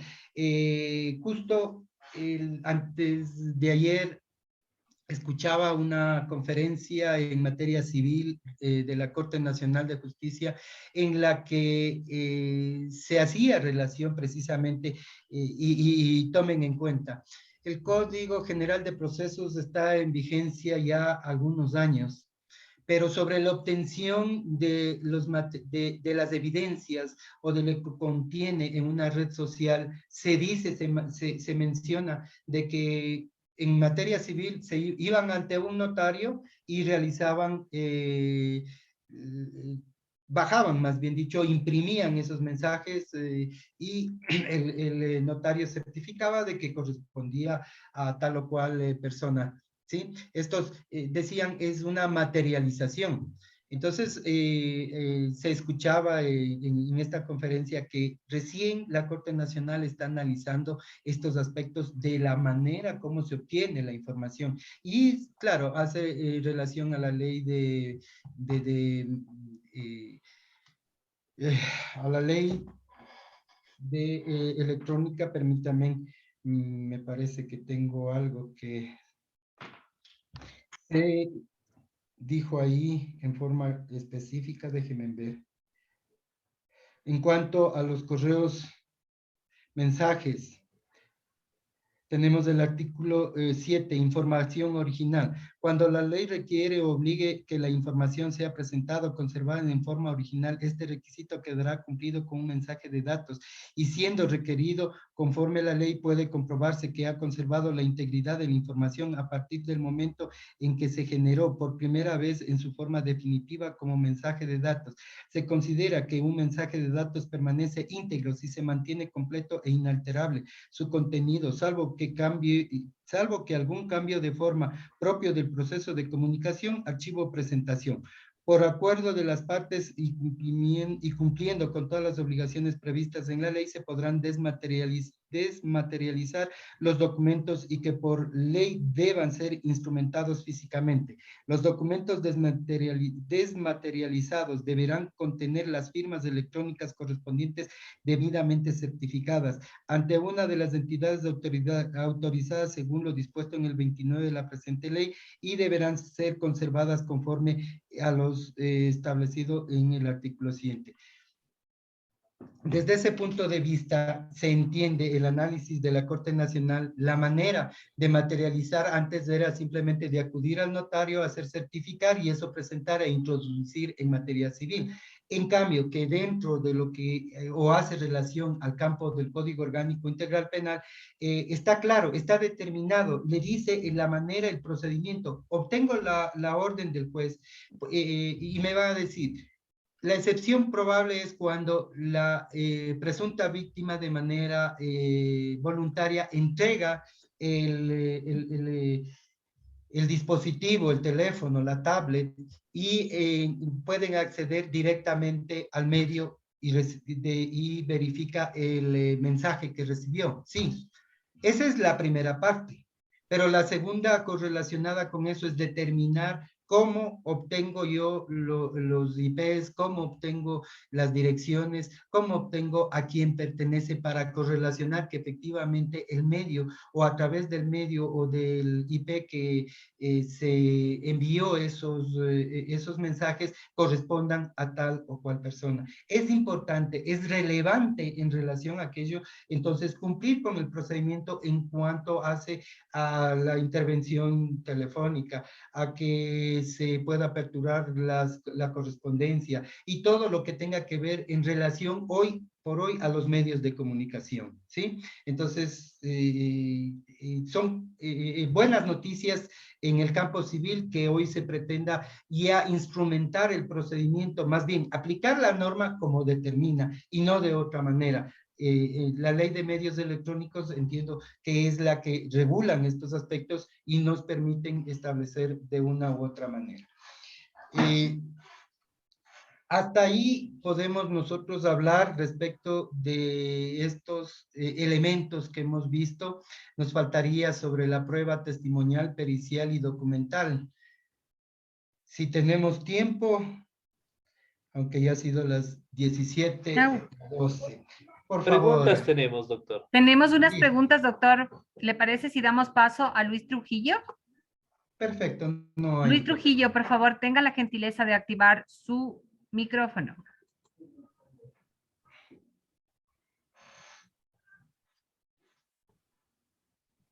Luis.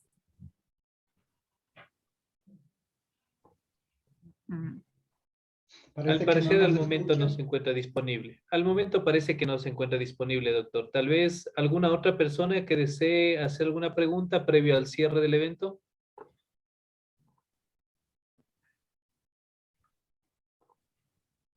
Doctor, no tenemos preguntas la tarde de hoy. Realmente parece Bueno, que ha estado sí todo tenemos claro. una pregunta, perdón, Lenin. Vamos a dar paso a Marco Belecela. Marco, tenga la gentileza de activar su micrófono. Buenas tardes.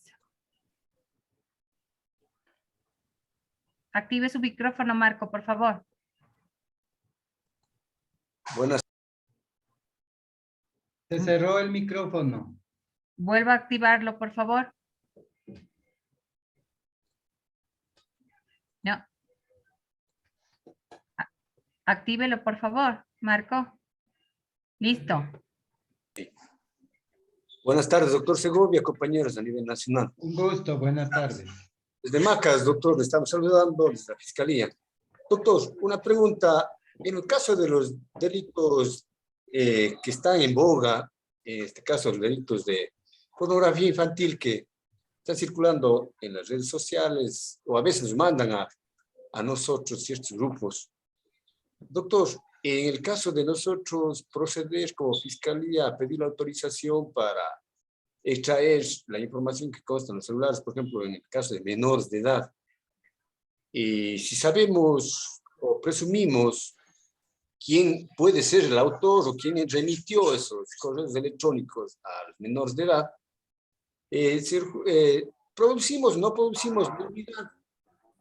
Doctor, en el momento de que pedimos la autorización al juez sin que, pero con el objetivo de mantener la reserva y poder hacer efectiva la aprehensión del sospechoso, ¿podemos o no podemos pedir la autorización al señor juez para únicamente tratar en audiencia privada la extracción de esa información con la menor de edad?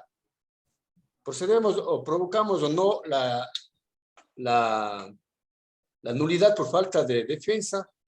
Esto, señor juez, indicando que estamos también procurando que no se fugue información, que no exista revictimización de la menor de edad. Esa es la pregunta, si es procedente, doctor. Muy amable. A ver, no le entendí la pregunta. Y no sé si estoy seguro que usted me está diciendo que en base al acceso a la información que entrega una menor de edad, puede proceder a la aprehensión sin necesidad de autorización judicial. ¿Le entendí en ese sentido?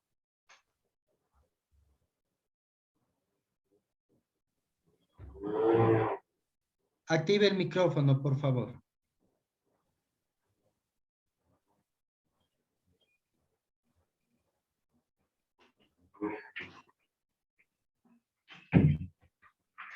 No, doctor. La pregunta era en el sentido siguiente.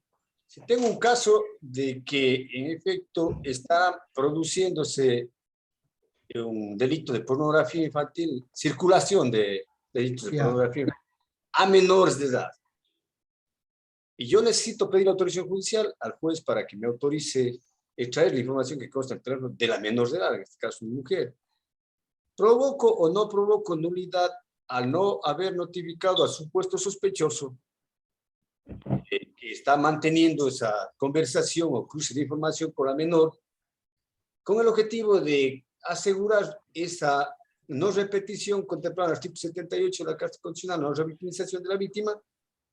Provoco nulidad, naturalmente aplicando el interés superior de esa menor. Esto con la finalidad, doctor, ¿de qué? De que como Fiscalía queríamos o queremos ver si aseguramos primero la prueba y luego sacar elementos para poder solicitar una detención.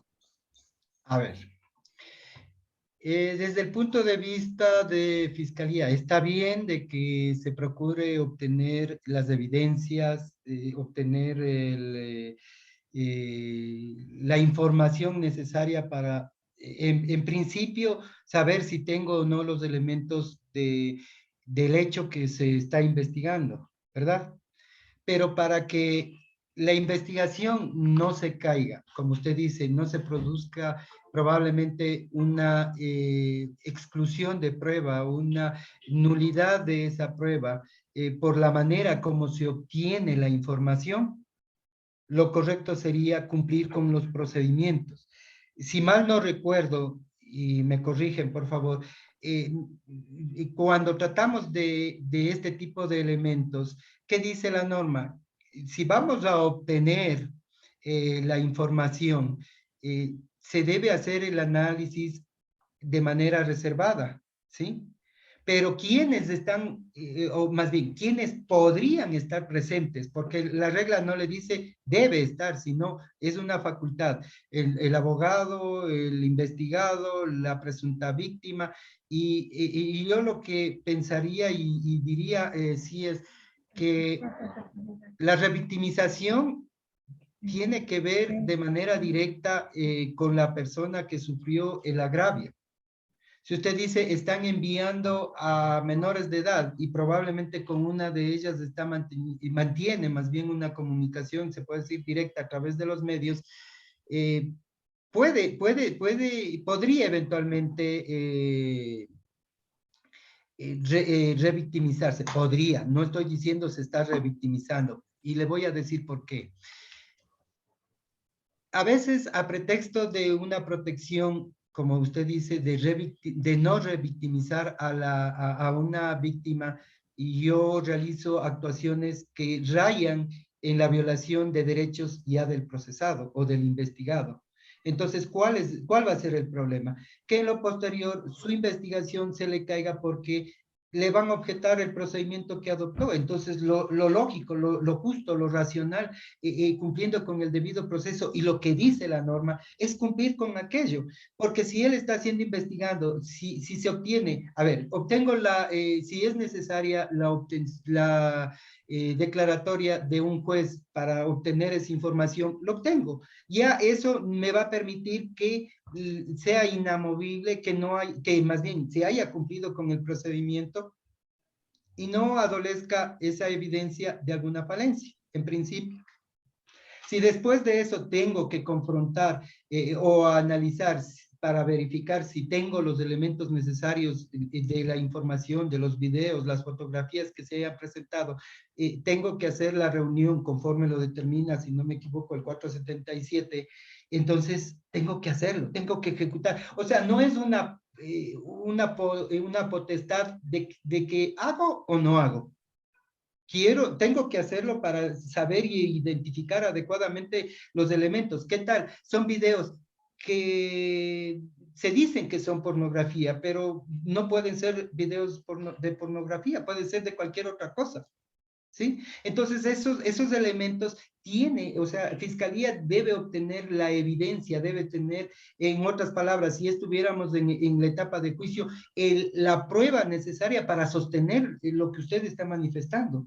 Porque si yo violento el procedimiento, violento los derechos, no me va a servir nada. Yo les digo sinceramente, aplico el 76 numeral 4, señor, violaron los derechos de mi defendido, no estuvo presente, ni siquiera se comunicó al abogado, habiendo ya señalado probablemente hasta domicilio. Entonces, vuelvo a insistir, la reserva tiene que ser en relación al resto de la ciudadanía, pero no de los sujetos procesales, no de la víctima, no del investigado, porque también tiene derechos. Y desde el momento en que se inició una investigación, el ciudadano tiene el derecho de saber sobre qué le van a investigar. El ciudadano tiene derecho de proponer un defensor público, privado, estar presente dentro de la investigación, aportar si es necesario con elementos. Entonces, fíjese que el debido proceso es la esencia de todo, desde la indagación previa hasta el momento en que se dictó la sentencia. Entonces, es forzoso, mi punto de vista, que debe cumplirse con los procedimientos. Usted no puede, a pretexto de que es una indagación reservada, no comunicar o no llamar para cumplir las diligencias necesarias. Para mí, tienen que cumplirse. Gracias. Proseguimos con la abogada Nora Velázquez, por favor. Active su micrófono, doctora. Abogada Nora. Perfecto. Buenas tardes. Sí, se le escucha. Buenas tardes. Perdón. Le escucho. Sí, buenas tardes. Justamente como estaba, buenas tardes, doctor Segovia y el resto de asistentes. Estaba escuchando justamente sobre este tema del debido proceso y yo tengo una pregunta que hacerle. Claro. En un caso que la investigación se ha iniciado por un delito, el testimonio anticipado también se lo hace por ese delito. Pero resulta que ya la formulación de cargos ya se la hace por otro delito. Entonces ahí está mi duda. ¿Será que se está garantizando el debido proceso? ¿Considera usted que puede haber nulidad en ese caso? Yo entendería de lo que usted manifiesta que se inició, vamos, supongamos que es un delito de hurto, por decir algo, ¿sí? Y rinde el testimonio la víctima, pero refiere a los hechos del hurto. Y cuando usted va y formula los cargos, lo hace por el delito de abuso sexual. Sí, exactamente. Tocamientos. ¿Qué tiene que ver el hurto? A menos de que a través de la primera actividad se haya llegado a lo segundo, que es muy diferente. Pero la pregunta sería, ¿el testimonio qué va a sostener? Respecto del hurto, no de los tocamientos. Entonces ahí como que la víctima tendrá que comparecer a juicio para declarar, o en su defecto usted tendría que probablemente pedir autorización al juez para volver a tomar un testimonio o ampliar el testimonio anticipado en relación a los hechos que usted formuló los cargos. Creo yo lo más saludable en relación a los hechos en sí. Correcto, doctor. Siendo justamente las 5:25 de la tarde, pues hemos cumplido una jornada más, el día 7 de este programa de capacitación de los medios probatorios y su valoración. A todos los participantes les recuerdo que este evento de capacitación se realiza los días martes, miércoles y jueves hasta este 24 de febrero, en el horario que estamos siguiendo, en el horario de 3:30 a 5:30. La siguiente semana ya tenemos el subtema 4, con el cual pues tendremos ya la finalización de este programa de capacitación. Por tanto, inicio por agradecer la participación del doctor José Luis Segovia en esta tarde, en estos días, en esta semana que nos ha estado acompañando, y también a ustedes, señores participantes, que muestran esa tenacidad, esa constancia y ese gusto por poder desarrollar capacidades y fortalecer sus decisiones. Muchas gracias a todos los participantes. Una buena tarde. Doctor Segovia, pase una linda tarde. Gracias, muy gentil, Lenin, a todos, agradecerles nuevamente por su presencia y augurarles que continúen con esas capacitaciones y Dios mediante nos veremos la próxima semana si es que tenemos esa oportunidad. Un abrazo a todos, una buena tarde. Gracias. Hasta luego.